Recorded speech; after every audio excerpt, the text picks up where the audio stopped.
Donc, on va parcourir donc les nouveautés donc de la version 9.5 donc de Typo 3 et puis voilà donc la démonstration en ligne pour finir de cette version. Donc, qu'est-ce que le pôle digital à Atoll, hein? Donc, le pôle digital, c'est donc une équipe de 11 personnes qui se focalise sur la mise en place de sites internet, intranet et extranet. Donc, ça comprend effectivement de la conception graphique, tout ce qui est partie ergonomie, design, évidemment.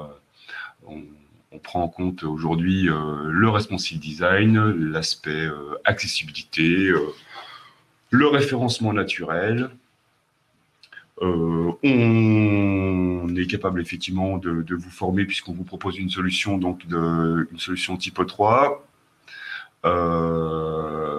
ou Drupal selon donc les besoins. Et puis il y a une activité boutique en ligne également sur l'équipe via donc l'outil qui s'appelle Magento.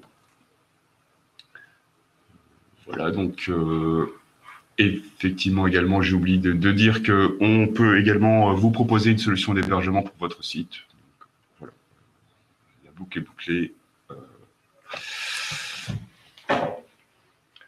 La communication digitale, donc voilà, donc les principaux outils utilisés chez nous, donc Drupal, CMS, Typo 3 sur lequel on va se concentrer aujourd'hui, et puis donc Magento et WordPress pour des sites un peu plus vitrines, dirons-nous.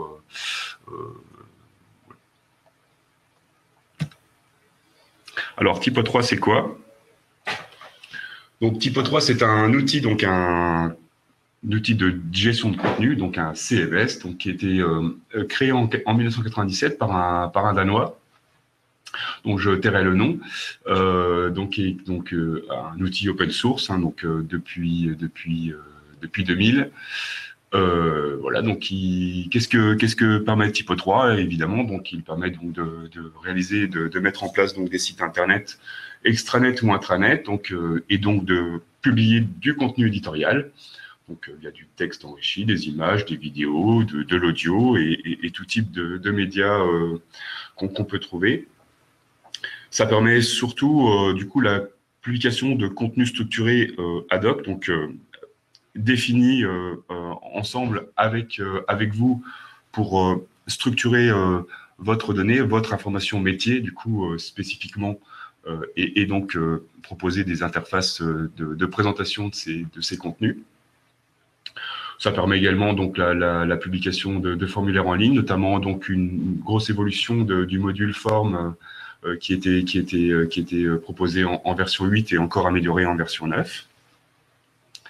L'envoi de newsletters, ça permet effectivement l'authentification côté front-end pour aborder l'aspect intranet, la gestion des listes de diffusion, plein d'autres fonctionnalités qui sont soit proposées par la communauté, puisque aujourd'hui il y a une grosse communauté qui propose des extensions, ou bien voilà, selon les besoins du coup des développements spécifiques qui sont mis en place pour répondre à vos différentes fonctionnalités.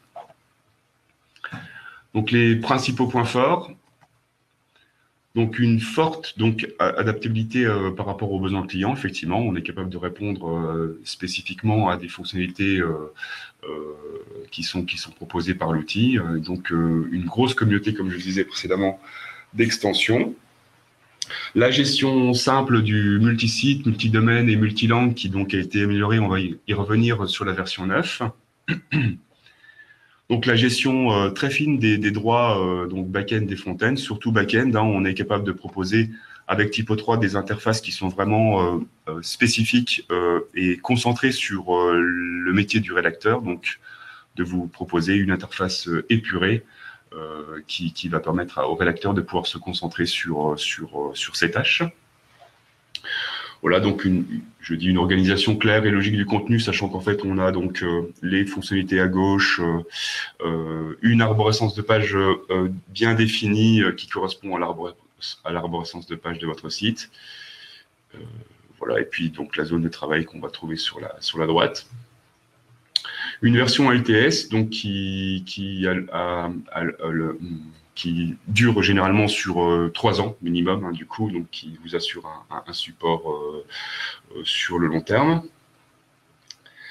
Une compatibilité ascendante, évidemment, tous les CMS ne le font pas, mais on est en capacité de pouvoir monter de versions majeures un type 3. Hein, donc, on sait vous proposer, sans être obligé de faire une refonte complète de tout le site, vous proposer les versions supérieures. Et puis donc, par exemple, un autre point fort, hein, du coup, un système de workflow entièrement paramétrable, avec la possibilité donc d'avoir des étapes de validation pour les différents rédacteurs et webmasters du site. Alors les points faibles, du coup, faut en parler. Une prise en main donc qui demande du coup un temps d'adaptation assez important pour le développeur, parce que voilà, c'est un outil quand même assez complet et qui propose un framework voilà, très très très touffu entre guillemets. Donc voilà, ça demande un petit temps d'adaptation effectivement pour la prise en main, notamment pour le développeur. Hein, j'insiste là-dessus, puisque pour le rédacteur, comme je disais précédemment, on sait mettre en place des interfaces épurées. Un manque cruel d'extensions qui effectivement couvre les fonctions collaboratives, du coup, non pas forcément de forum, de blog, de chat. On sait mettre d'autres outils qui viendront en complément, qui seront beaucoup plus complets et dédiés en fait à ces fonctionnalités qu'on peut rechercher. Un module e-commerce basique type 3 n'est pas vraiment fait pour faire du e-commerce. Hein, donc, il y a également d'autres CMS comme donc Magento que nous intégrons qui permet d'assurer cette fonctionnalité. Et puis, bon, voilà, peu d'extensions en français, ce qui n'est pas vraiment un point faible. Côté front-end, dans tous les cas, de toute façon, tout est effectivement bien traduit. Et s'il y a besoin, on sait, sur une extension, vous traduire les interfaces back-end si nécessaire. Un petit focus sur donc les différentes versions. Donc là, on est il y a toujours 3 versions de type 3 qui sont toujours donc en cours. Hein. On a la version 7 qui donc va se terminer donc ce mois-ci. Du coup, au niveau des bugs, enfin des fixes bugs et des pages de sécurité. La version 8, donc, qui était sortie en avril 2017, qui va se terminer en mars 2020, donc toujours sur 3 ans. Hein. Et donc cette version 9.5 qui est sortie donc le mois dernier, et donc qui a un support assuré jusqu'en octobre 2021.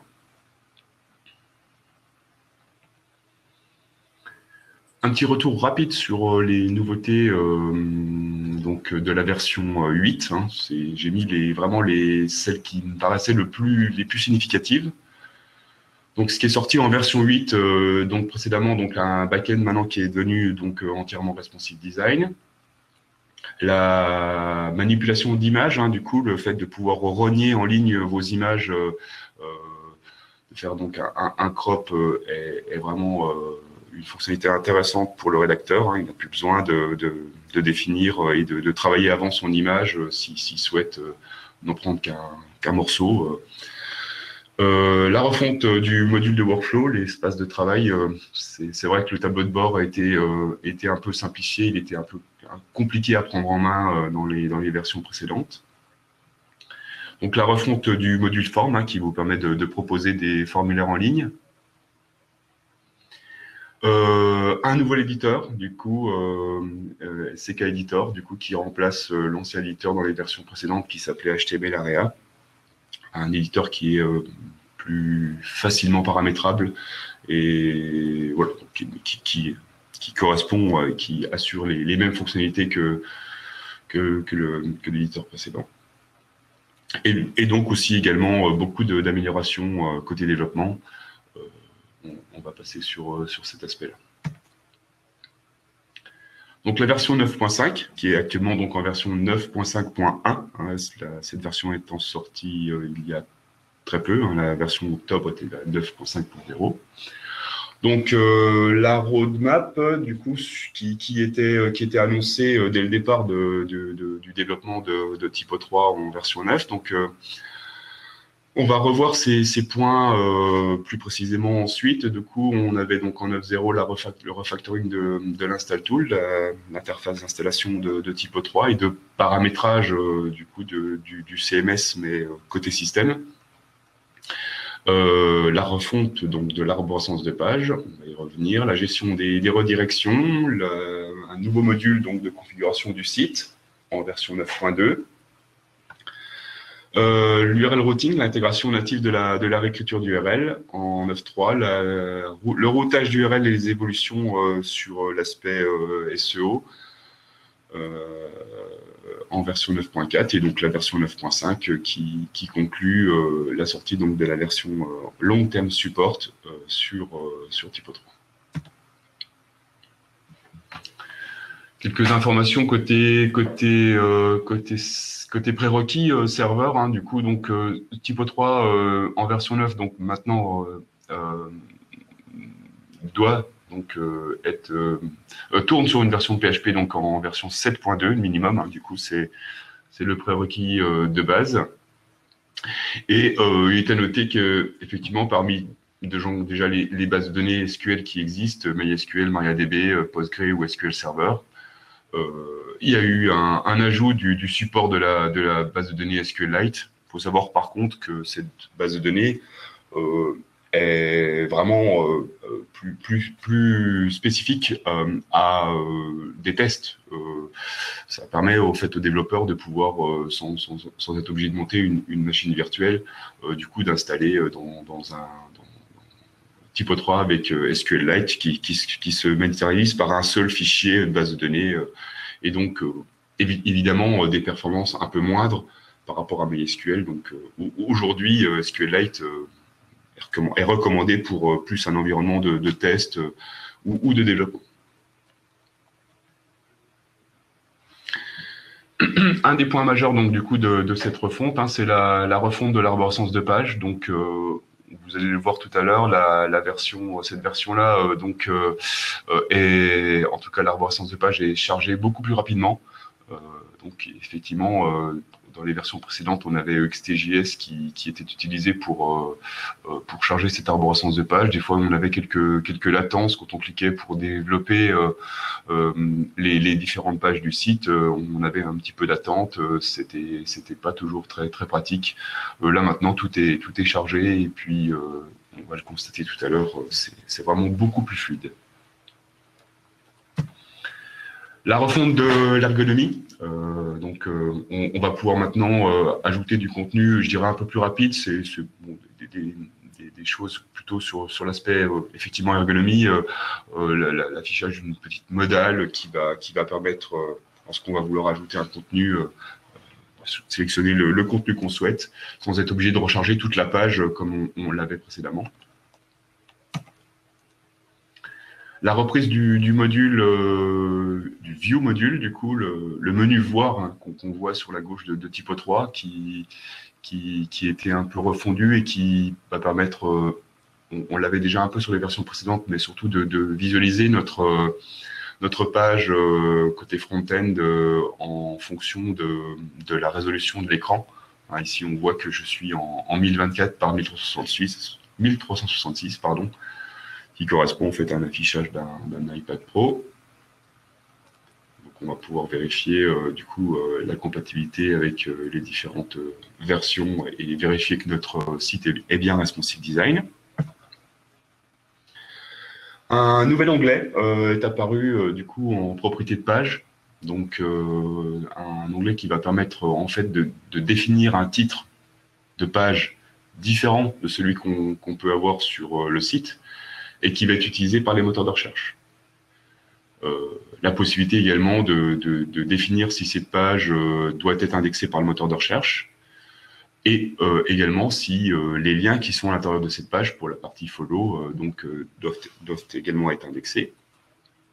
Et puis la gestion donc des URL canoniques, comme lorsqu'on a deux pages qui représentent le même contenu. Un autre onglet sur la partie donc social media, donc qui permet de proposer eh bien voilà un titre, une description et une image pour les deux réseaux sociaux, donc Facebook et Twitter. Donc lorsqu'on va vouloir faire de la dissémination d'une page de contenu, eh bien voilà, ce titre, cette description et cette image seront les données qui seront utilisées pour disséminer votre page de contenu sur Facebook ou Twitter. Ce qu'on appelle donc les balises Open Graph. Un nouvel onglet donc qui s'appelle Notes, voilà, qui est à destination, je pense, plus des rédacteurs, hein, qui va permettre, on le voit ici, voilà, d'apporter une information quand on édite les propriétés de la page à la personne qui administre le site. Donc ici j'ai mis un exemple, le titre, le texte de cette page s'affiche lorsqu'on édite les propriétés de la page. Ça, c'est un détail. Une refonte complète de l'Install Tool, donc, qui est désormais accessible depuis le back-end pour les utilisateurs qui sont autorisés, donc, ou bien en standalone comme auparavant, donc avec un mot de passe. On a un mot de passe à la fois pour se connecter au back-end et un mot de passe pour se connecter à cet outil qui s'appelle l'Install Tool, qui permet de paramétrer le site au niveau système, plus précisément. Donc, pour les utilisateurs autorisés, du coup, donc, on a une entrée de menu qui va nous permettre de définir voilà, quels sont les utilisateurs de back-end qui sont autorisés à pouvoir accéder à cette partie du back-end. Donc, on a 4 nouvelles entrées de menu qui correspondent en fait à l'Install Tool auparavant, pour lequel on a également ajouté 2 nouvelles fonctionnalités. Donc, les 4 entrées, donc maintenant, Settings, Upgrade et Environnement. Je vais passer rapidement sur voilà, ces 4 entrées. Donc sur la partie maintenance, ici on retrouve exactement les éléments qu'on avait dans l'Install Tool, mais qui ont été complètement redéfinis, pour lesquels on a une nouvelle ergonomie. Donc voilà, la gestion du cache, la création d'un utilisateur de back-end, la gestion des packs de langue, ou exemple la suppression des préférences des utilisateurs de back-end. Voilà, on s'aperçoit que c'est vraiment des opérations qui sont disponibles et surtout côté système. Le menu Settings qui permet également de configurer le système, de changer le mot de passe de l'Install Tool. Une nouvelle entrée de menu est apparue ici qui s'appelle Feature Toggle, qui va permettre en fait d'activer ou désactiver des fonctionnalités du coup qu'on aurait définies. Donc on en a déjà quelques-unes qui sont par défaut disponibles. Le développeur va pouvoir rajouter voilà, le fait d'activer ou désactiver une fonctionnalité du site sans être obligé de désinstaller l'extension comme on pouvait le faire auparavant, ou bien de configurer ça en TypoScript ou autre. Donc la partie upgrade locale qui, elle, est consacrée purement à l'aspect montée de version, hein, du coup, une montée de version majeure, évidemment, donc avec également des outils qui étaient présents dans l'Install Tool précédent, encore une fois présentés différemment, donc qui vont permettre d'aider le développeur à faire cette migration sur les versions de Typo 3 supérieures.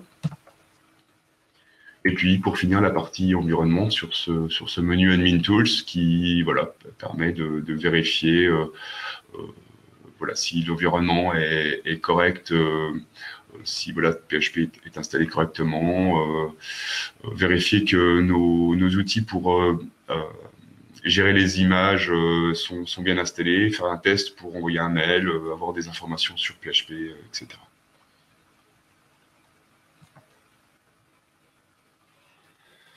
Sur la partie site management, donc un nouveau module aussi qui est apparu, donc avec deux entrées de menu, site et redirect.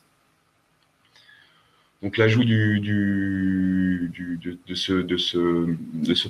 cette entrée site va permettre en fait de centraliser en fait les informations qui avant en fait étaient un peu disséminées en vrac, enfin, entre guillemets, sur la page route du site. Là, maintenant, on a une vraie entrée de menu, on a une visibilité voilà, sur ces différentes fonctionnalités qui sont donc l'aspect purement langue disponible pour le site, donc côté front-end. La gestion des différents noms de domaine donc, qui sont proposés pour le site, sachant qu'en fait Typo 3 est multi-site. La gestion des erreurs, alors Apache, pas forcément, ça dépend du serveur qui est derrière. L'indexation, et puis pour la partie redirection, donc effectivement la gestion des redirections. Donc exemple, là pour le coup, sur cette entrée site, on va pouvoir donc définir notre page route, comme on l'avait précédemment. Sur l'onglet langage, on va pouvoir définir les différentes langues du site. Donc ici, on voit que j'ai ajouté le français. On a quelques informations qui nous permettent de définir l'encodage, etc. Du coup, la langue par défaut, les fichiers de langue. La gestion des erreurs, du coup, si on veut spécifier une page particulière lorsque on a une page non trouvée sur le site, eh bien, on peut définir ici et dire donc sur mon erreur 404, j'affiche cette page. Et pour finir, la gestion du fichier robot.txt, donc consacré plutôt à l'indexation, hein, qui va vous permettre de dire, eh bien, pour tel ou tel utilisateur, pour telle ou telle page du site, je veux indexer ou pas, autoriser les moteurs de recherche à venir indexer chez nous. Sur l'entrée de menu redirect, donc une possibilité donc de définir également une redirection spécifique. On pourrait imaginer qu'on a une ancienne page qu'on veut rediriger sur une nouvelle page du site, puisqu'on a précédemment supprimé cette page. Donc voilà, c'est ici gérer du coup toutes les redirections côté Typo 3 sans être obligé de passer par de la ligne des commandes. Un petit topo sur la partie RGPD. Du coup, donc maintenant, Typo 3 a ajouté cette notion qui est obligatoire depuis cette année. Donc, ça permet en fait de définir dans Typo 3 si une donnée est sensible. Hein, du coup, comme on le sait, donc on peut définir des données métiers et ensuite les toper comme étant sensibles ou non. La définition donc de la durée de stockage des données, voilà, c'est une des prérogatives du RGPD qui oblige du coup l'aspect stockage des données et qui doit donc régulièrement, on doit régulièrement épurer les données du coup qui ne sont pas nécessairement utiles. L'anonymisation des adresses IP stockées dans le système. Il faut savoir que lorsque l'utilisateur de front-end ou de back-end peut se connecter, on est capable de stocker son adresse IP et voilà, les traitements donc existent et vont permettre par exemple du coup anonymiser cet aspect-là. Et puis pour finir, la suppression par exemple des utilisateurs aussi via un traitement asynchrone qui va permettre de supprimer du coup les utilisateurs qui sont inactifs, qui ne se sont pas connectés, que ce soit côté front-end ou côté back-end depuis un certain temps. Un petit mot sur l'aspect purement développement. On va peut-être passer assez rapidement, mais donc la gestion du multisite. Hein, il est possible de configurer des sites en passant par des fichiers YAML. Donc l'avantage étant que voilà pour nos outils de versionning, voilà, on sait maintenant mettre ça dans dans Git, puisque c'est l'outil qu'on utilise à Atoll pour pouvoir du coup définir les différents sites qui sont gérés par l'instance Typo 3. Une API qui permet de gérer plus simplement les métadonnées HTML. La configuration d'extension, dans l'extension manager, on avait une partie configuration qui était stockée en base et donc sérialisée. C'était pas évident à administrer. Maintenant, ce n'est plus le cas. Hein, c'est réalisé, c'est stocké sous forme de tableau, donc PHP classique. La possibilité d'activer ou désactiver des fonctionnalités par l'administrateur. Donc, on l'a vu tout à l'heure, c'était les feature toggles. Donc, voilà, une fonctionnalité particulière peut-être activée ou désactivée. Le stockage des fichiers temporaires, du coup, Typo 3 Temp peut maintenant donc être hors de la racine du site, du document root. Donc, ça permet d'avoir une sécurité un peu plus accrue. L'autocréation des champs standards en base de données, hein, c'est ce qui permet, voilà, pour tous les champs, date début de publication, date de fin de publication, date de la publication, etc. Date de création du contenu, tous les champs qui, lorsqu'on définit un contenu particulier ad hoc sur Typo 3, sont créés automatiquement maintenant lorsqu'on crée une extension. La gestion des conditions pour les formulaires, voilà, entre les différentes étapes d'un formulaire, on peut ajouter des conditions pour passer d'une étape à une autre.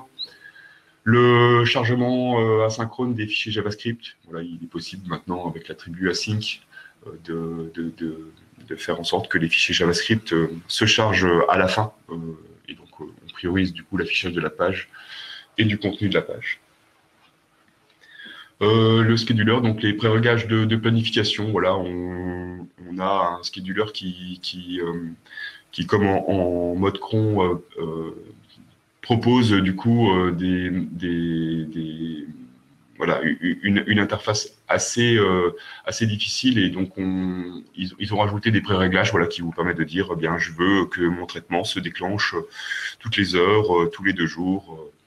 Donc, voilà, ça permet de faciliter l'utilisation du scheduler qui permet de lancer des traitements régulièrement.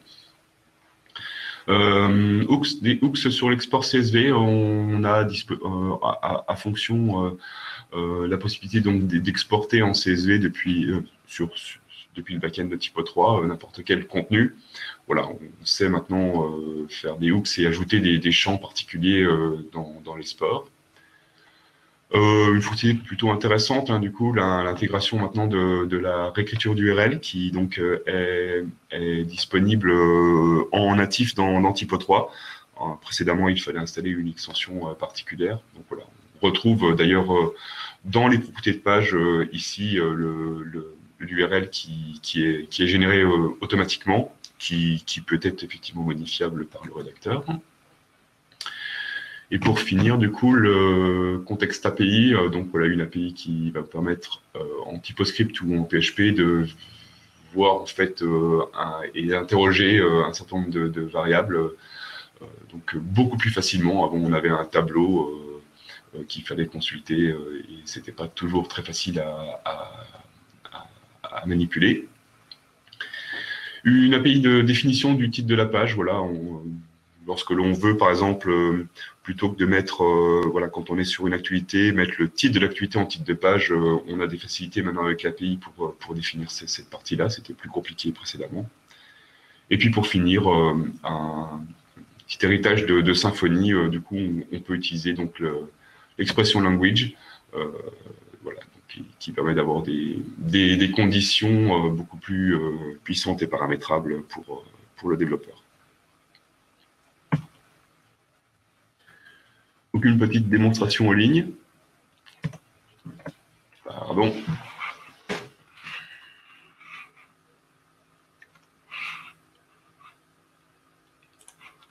Alors comme en version 8, je ne l'ai pas fait ici, mais on sait personnaliser, je l'avais montré dans le dernier webinaire, on sait personnaliser la page de login de Typo 3.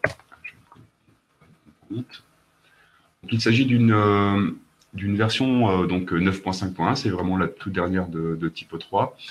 cette version donc a été installée avec ce qu'on appelle l'introduction package de Typo 3. Donc c'est la version, je dirais, de démonstration de Typo 3, surtout utile pour ceux qui veulent peut-être prendre en main Typo 3, parce que voilà, quand on installe Typo 3 par défaut, on n'a aucune page et voilà, le site, c'est pas évident, c'est pas comme WordPress pour la prise en main, quoi. Hein. Difficilement la possibilité d'avoir des pages qui fonctionnent dès le départ. Donc voilà, c'est un site qui est proposé depuis très longtemps par Typo 3 pour démontrer en fait les différentes fonctionnalités. Donc voilà, je voulais vous montrer effectivement l'aspect voilà,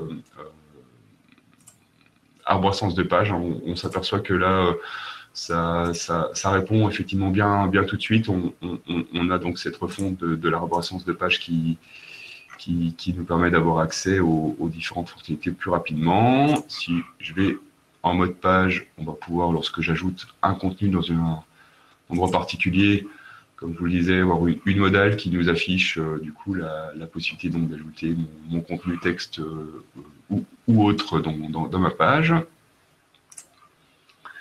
J'en ai parlé rapidement tout à l'heure. Donc la refonte de l'install tool, on ne va pas passer sur ces éléments-là, mais donc voilà, avec la possibilité d'avoir accès aux différentes opérations de maintenance.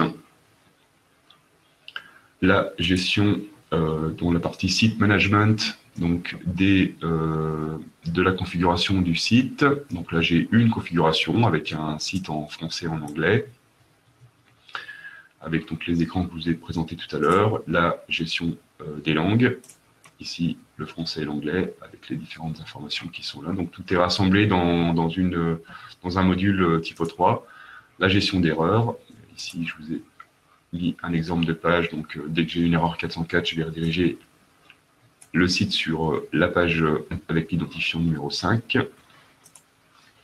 Et puis donc la gestion du fichier robot.txt pour l'indexation.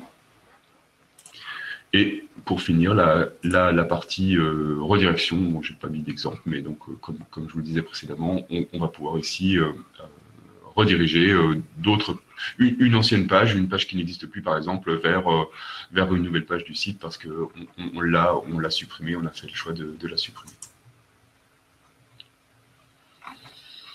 Sur la partie voir, hein, je vous remontre également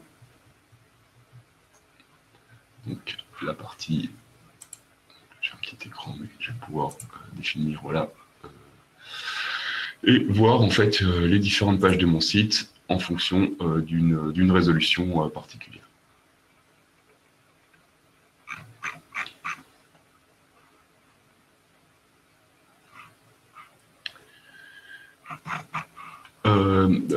Pour terminer, je voulais vous montrer également la partie front-end editing qui a le mérite d'exister. Du coup, on a dans cette version 9 une nouvelle fonctionnalité d'édition côté front-end qui est quand même plutôt pas trop mal, qui est prometteuse du coup. Donc dans un premier temps, on retrouve ici à destination surtout des développeurs une console qui va nous permettre d'avoir un certain nombre d'informations qui peuvent être utiles pour le développeur. Donc voilà, vérifier donc les messages qu'on pourrait loguer en TypoScript.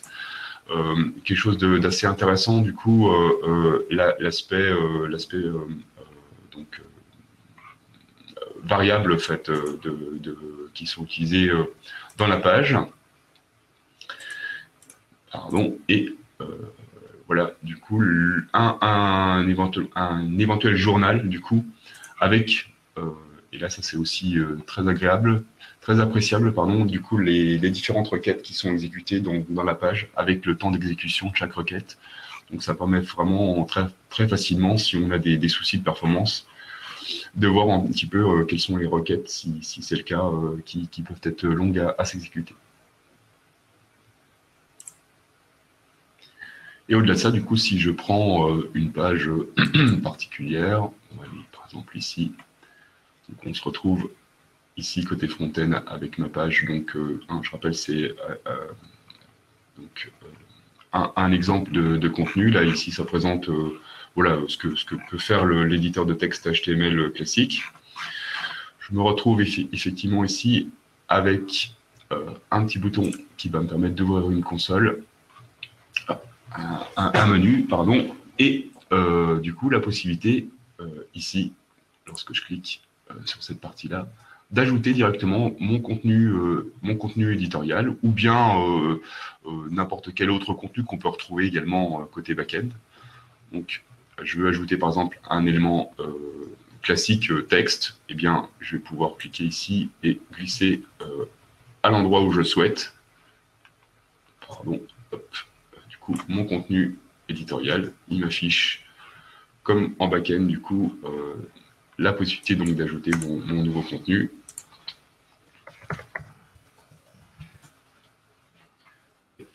Notre éditeur HTML.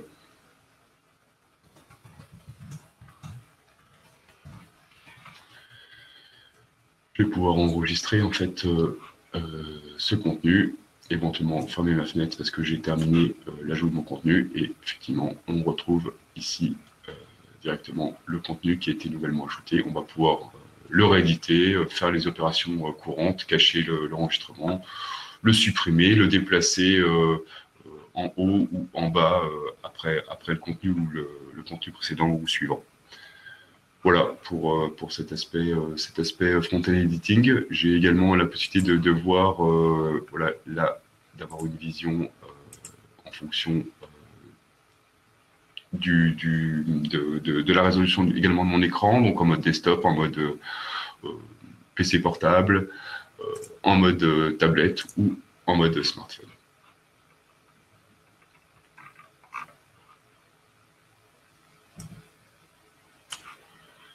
Voilà pour cette présentation.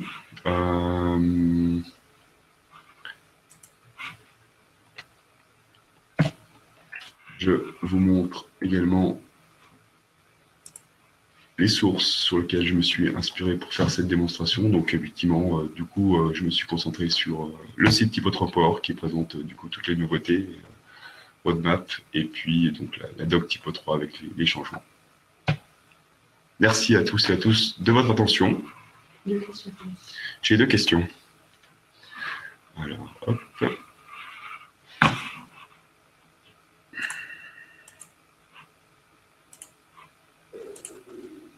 Je ne trouve pas les questions. Non, ah. Alors, quel moteur de recherche tourne bien sur Typo3 V8 et V9 alors, aujourd'hui, on a l'habitude de mettre donc soit 2 moteurs de recherche, du coup, donc soit selon les besoins effectivement Solaire ou Elasticsearch. Faut savoir qu'en fait, Solaire est le plus adapté puisqu'il existe aujourd'hui un module qui permet de gérer ce moteur de recherche particulier. La version 9, le module n'a encore pas été tout à fait migré. Voilà, il n'y a pas grand-chose, je pense, pour pouvoir le rendre compatible avec la version 9, où il va, à mon avis, sortir assez rapidement. Faut savoir que, en fonction des besoins, il y a également le moteur de recherche de Typo3 par défaut qui s'appelle Indexed Search, qui voilà, vaut ce qu'il vaut, mais voilà, qui n'est pas forcément aussi efficace que ce que pourrait proposer un moteur de recherche comme Solaire ou Elasticsearch.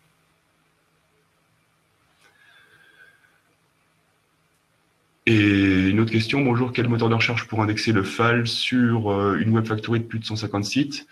Eh bien, du coup, il faut effectivement utiliser un moteur de recherche, comme je le disais précédemment, donc type Solaire ou Elasticsearch. Les deux